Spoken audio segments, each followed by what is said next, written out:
Do you know what I might do? I might create an account on Twitter that makes it look like I'm someone on the left. And then I say really ugly things. In other words, I make the other side look ridiculous and wrong. But it's really me. So that impersonating the other side, the sock puppets, the introducing data at the wrong time, those are all examples of attacks on our media or attention landscape. And solving these problems are tricky. What voices should we amplify? And which ones should we not? I would say this one is a harder problem than the criminal justice example. In the criminal justice example, I think I know what I want to do, what I think should be done. Here, the problem is I don't like the old ways of deciding which voices to amplify, but I also don't like the new ones. I think many of the old ways were silencing voices, but when you have too many voices, here's an interesting question. A lot of people say, should I have the right to free speech? Should I be able to say whatever I want to on Facebook or Twitter? Or should they be able to deplatform me, kick me off? Has anyone heard that conversation?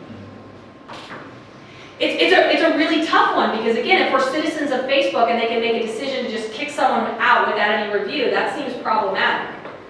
But here's another thing. What if I'm using Facebook or Twitter to spread disinformation and lies and hate and I'm really poisoning a society? What are we going to do about that? So you say, this is something this is the best I got at the moment. Like I said, I don't think I know how to solve this one. But I feel like you do have a right to free speech, but with your one physical mouth. So I think your one physical mouth, your one physical body, you go stand wherever you want, you say what you want. Okay, fine. I'll say you have a right to do that. But now, do I also have the right to 70,000 Twitter bots to amplify what I'm saying, false accounts? I don't think so. Do I have a right to impersonate the other side and make them look ridiculous? In other words, I don't want just my mouth, I want a lot of fake mouths to amplify me. I think those are things we should watch for. And I think you can think of the monopolization of attention as a little bit of like a denial of service attack on people's attention. Okay, so we talked a little bit about securing our media and attention landscape by doing penetration testing, and I can think of kind of like white hat trolling, like there's white hat hackers trying to probe the ways in which you can manipulate platforms to amplify a message so that they can be secured. I only have 10 minutes left. I think with that time I'm going to quickly warn you a little bit about the power of big data. There's a lot of great things about big data. But we are all leaving a kind of trail of digital exhaust of all of these things about ourselves. Emails and texts and social media and web browsing history and cell phone location and purchases.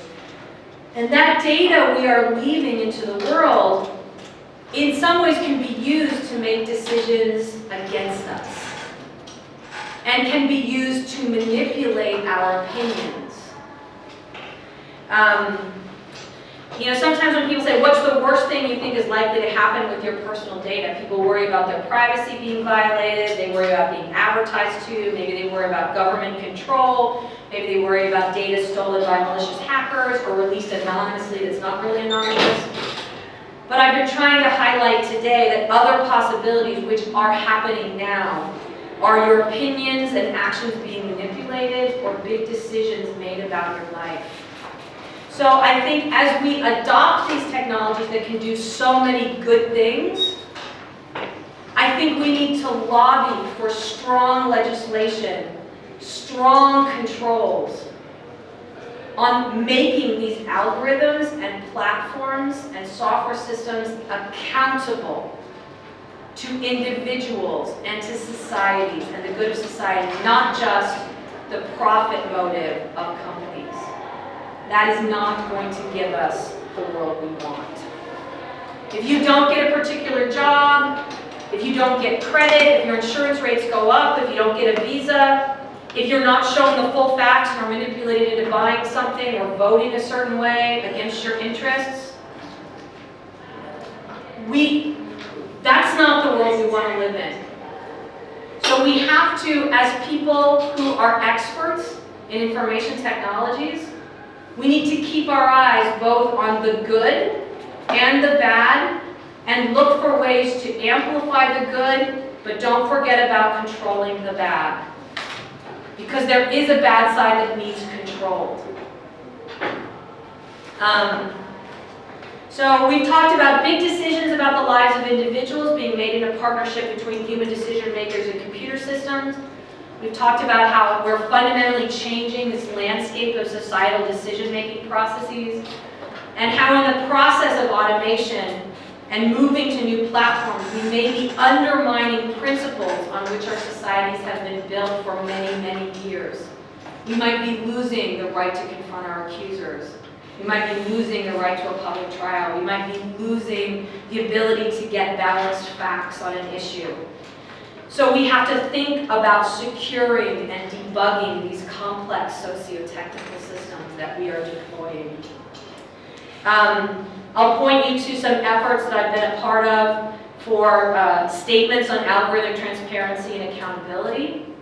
And I'll also point you to an upcoming article I have in AI Magazine about common mistakes or anti-patterns or problems that people make, mistakes that people make when they deploy machine learning systems. My hope is that by telling people about these common mistakes, new systems will avoid those mistakes. And I think that you guys here are in a perfect position as you are encouraging police departments and healthcare clinics and so many places to be adopting new systems, that you can both advocate for the good, but also warn of the potential troubles and ask that people work together to put safeguards in place, right? And I will end with some possible discussion questions, either for here or in the hallway or afterwards. I would love to know, how do these issues and problems resonate here in the African context? When you hear these problems, how do you think they compare relative to the other problems that you are focusing on? How important do you think these issues are to your life and your country? Do you currently think we have overconfidence in software systems, or maybe you're dealing with an environment where right now there's underconfidence, so you feel like you have to gain confidence first, but be warned of where the overconfidence might be coming.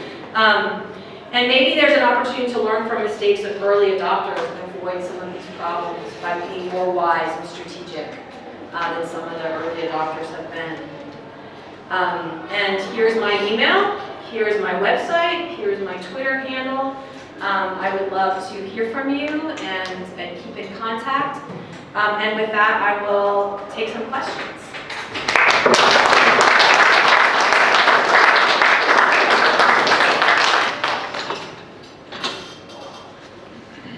Can we have some questions? Very fascinating, I must say. It kept me engaged for an hour and a half. 2 hours, which is a rare thing. I see opportunity. With your first question, is this something important for Africa? The answer is yes. Is it top of our list? No, definitely not. But therein lies the danger, because we've got other real, serious, life-threatening issues. Yeah. But this is important because it determines a lot of decision making. I see an exceptionally good opportunity for, you're calling them testers, but I call them auditors. Rather than software testing, we have software auditors, such that for every developer, whatever code they write, there is an accompanying auditor. And that doesn't have to be an IT person, someone who understands enough to make a decision about morality within the code. And the same can apply to the data that is being drawn in for analysis. So I see opportunities for jobs, because it's a huge opportunity here.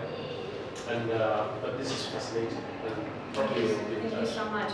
For the purpose of the recording, I'll just summarize a little bit. Asana, who gave a marvelous keynote yesterday, was saying that yes, this resonates in the African context, but not top of mind at the moment, but maybe an importance of keep an eye on it, not forgetting it. And he specifically mentioned the idea of auditors, the role auditors could have in controlling these software systems. I do think that there's a great opportunity for auditors. I will warn a little, though, that whenever you are using one person's judgment to ensure the safety of a large society, that person's judgment could be corrupted by bribery or manipulation. So you have to ask the incentives of the auditors, right? Are they really put in a context where they can stand up to the people they're making decisions about?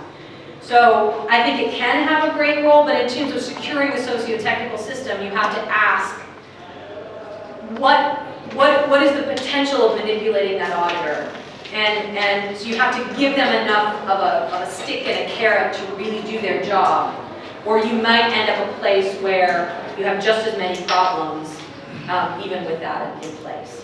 Thank you for the question and the wonderful observation. Okay. Oh, sorry. Yeah, we go. You know, as you were presenting, I will just present to the point. Now that how I understand it, it actually presents a very good opportunity to look into how to address the challenges that people are facing, the fear of losing their jobs and all that. And we're kind of looking at how does it present more opportunities for development, linking it to what Osana was presenting in skilling and reskilling of the communities and people in industry. But on the other side, it's a matter of how do we balance the equation? How do we make sure that the systems and the human factor is actually working together in making sure that there is no biasness in terms of the effective use of the systems, because we need them. But at the very same time, taking care of not hurting the other part, which is the human factor. How do you, when you think about this whole problem, where do you think that we need to strike the balance in the process of achieving this effectively without having compromising the systems, but on the other hand, also having putting the lives of human beings at stake? So again, for the recording, that was Theresa Khan, you asked a wonderful question about what does that say about jobs and what people, how do we involve people in these systems? And I think that that's a wonderful question. And I think one of the best ways, I think, to combine human decision-making and computer decision-making is to task a group of humans and incentivize them to find problems. So you can have a group of people who, like, you know, we don't really want you to find problems, right? We tell you your job is to find problems, but if you find problems, we're going to be mad at you. There's another thing where you really reward people when they find problems. You need to actually incentivize them to find problems. And you have to have a point of contact where the people who are being decided about can reach out to that team and say, I think the decision in my case might have been wrong. I would like to provide you with some alternate evidence. And I would like you to think about how the system might be able to consider this kind of evidence for me and other people in the future, right? And that would incentivize, but that companies would have to fund that and truly form that team, staff that team, incentivize that team. And I think when we're talking about big decision-making systems or platforms like Google and Facebook and, you know, like StarMix that's sold around the world for criminal justice and Compass from North Point, they're making good profits. It's not unreasonable to say they might not want to on their own staff this, but you could have legislation that says you must. And I think another way to incorporate people in decision making, which I think is a bad way, is saying that humans will rubber stamp every decision. In other words, you say, and this was actually part of the Lewis versus Wisconsin decision, they said, well, judges they don't have to listen to the software, they just got the software input and they could overrule it. But the question is, if say you're a busy person with a job, and the software tells you what it thinks you should do, what are your incentives to overrule the software? You're a busy person, you're likely to just go with what it said. You don't have an incentive, and if like the majority of the time it's right rather, and you investigate and it's right, and you investigate and it's right, you're eventually going to be like exhausted. You're just rubber stamping. Instead, what you have to do is have let's say to a human team, this is a case I think might be wrong. And there's a lot of things you can do. For example, you can look, this is another paper I had recently, Managing Bias, that was in the Fairness, Accountability, Transparency, Ethics in Society, an article with Drew Roselli and Nisha Talagala, Managing Bias. And we said something very simple, is why don't you look for cases that are not well represented in the training data? So say you have training data and you know like this percentage were this kind of person and this percentage was that kind of person, and you get somebody that don't match the training data well, you should put a big star next to that case, and that should go to human reviewers to look more carefully at. Because you put a star on it, it's more likely that those human beings can be engaged. It's a little bit like, so you're an automatic, you're an airplane pilot, and the automatic system is normally driving the plane. If, like, you've been driving and driving, it never asks you for anything, you're just sitting there looking out the window, watching your coffee, what is the chances you're going to be totally engaged when one time in a year it says to you, emergency, help me now? Like, you're just totally out to lunch, you can't stay engaged. The question is, what does it take to keep the intuition of people engaged in the decision-making process? What you have to do is you have to weed out all the ones that you know you have high confidence on, and the ones you have low confidence on, you have to ask for people's help. Or if someone being decided about comes and complains, that's a reason to look, right? I think that's a better use of people.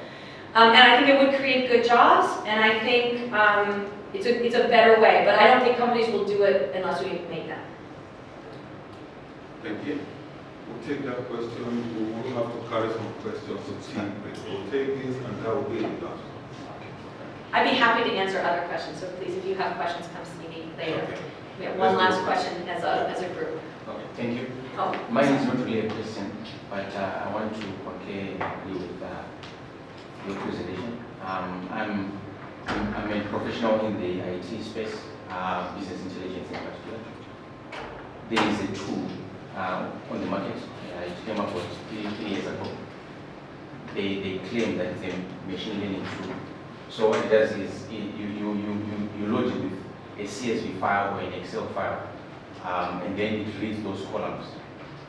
And then it's able to associate a file with another file that you might get, or 2 more or 3 more, by creating joins and all that in the backend. So they claim that it's a self-service tool that can be used by CEOs to create dashboards and make decisions in terms of if they're in the sales, in terms of where to sell, what's the target group, etc. But I've realized as an IT person that there are shortfalls with that software itself, because it uses the name of a column